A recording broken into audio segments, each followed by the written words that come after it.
ಇವತ್ತಿನ ಈ ಒಂದು ವಿಷಯವನ್ನು ಬಹುಶಃ 1ನೇ ತಾರೀಕು ಇಲ್ಲ 2ನೇ ತಾರೀಕು ಮಾಡಬೇಕಾಗಿತ್ತು. ಆದರೆ ನಾನು ನಮ್ಮ ಕುಟುಂಬದ ಒಂದು ಕಾರ್ಯಕ್ರಮದ ಹಿನ್ನೆಲೆಯಲ್ಲಿ ಇವತ್ತು ಭಾಳ ತಡವಾಗಿ ಕರೆದಿದ್ದೇನೆ. ಕಳೆದ ತಿಂಗಳು 29ನೇ ತಾರೀಕು ರಾಜ್ಯದ ನಮ್ಮ ಉಚ್ಚ ನ್ಯಾಯಾಲಯದಲ್ಲಿ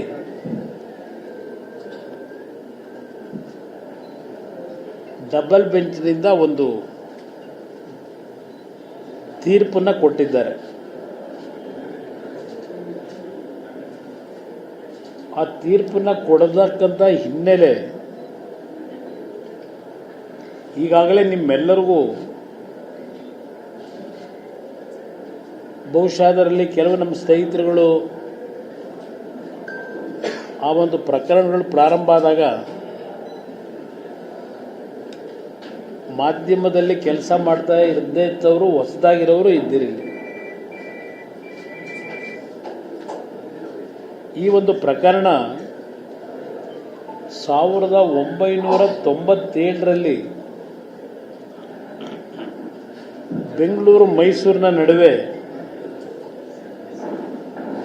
ಒಂದು ಹೆದ್ದಾರಿಯನ್ನು ಮಾಡತಕ್ಕಂಥ ಕಾರ್ಯಕ್ರಮ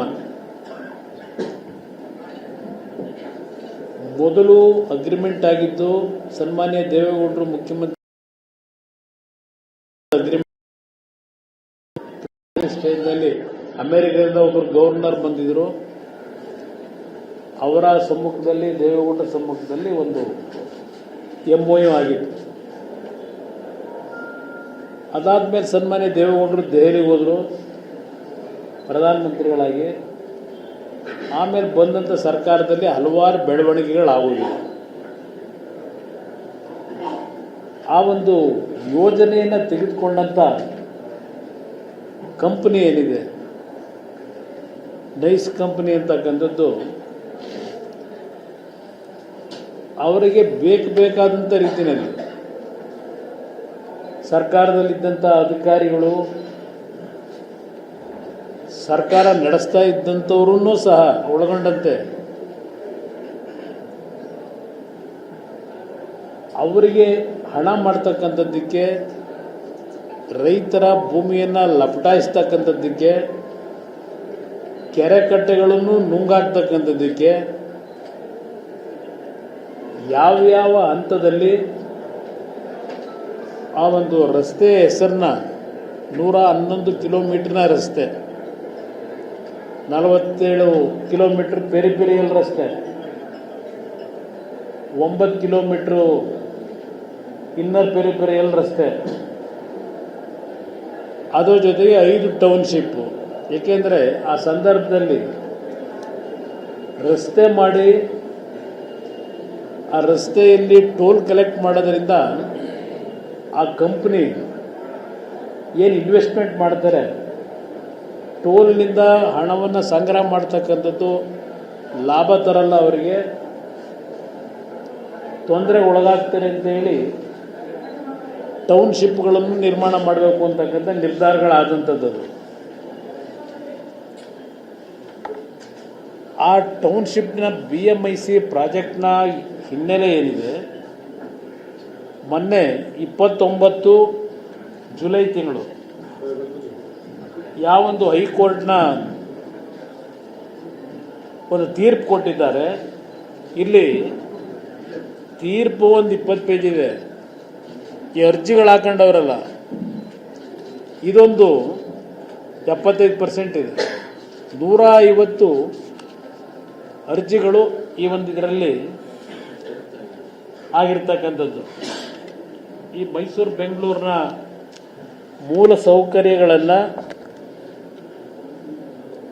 ಮಾಡ್ತಕ್ಕಂಥ ಒಂದು ದೀರ್ಘಾವಧಿಯ ವಿವಾದ ಏನಿದೆ, 150 ಅರ್ಜಿಗಳ ಮೇಲ್ಮನವಿಗಳನ್ನು ವಿಭಾಗೀಯ ಪೀಠ ತೀರ್ಮಾನ ಕೊಟ್ಟಿರ್ತಕ್ಕಂಥದ್ದು. ಇದು ಯಾತಕ್ಕೆ ಪ್ರಿಲಿಮಿನರಿ ಹೇಳ್ತಾ ಇದ್ದೇನೆ ನಿಮಗೆ, ಇಲ್ಲಿ ನಿಮಗೆ 2010ರಲ್ಲೂ 2010ರದ್ದು ಒಂದೆರಡು ನಿಮಗೆ ಘಟನೆ ಹೇಳ್ತೀನಿ. ಆ ವ್ಯಕ್ತಿ ಹೇಳ್ತಾನೆ, ಪತ್ರಿಕೆಯಲ್ಲಿ ಬಂದಿರೋದು ಇದು, 2010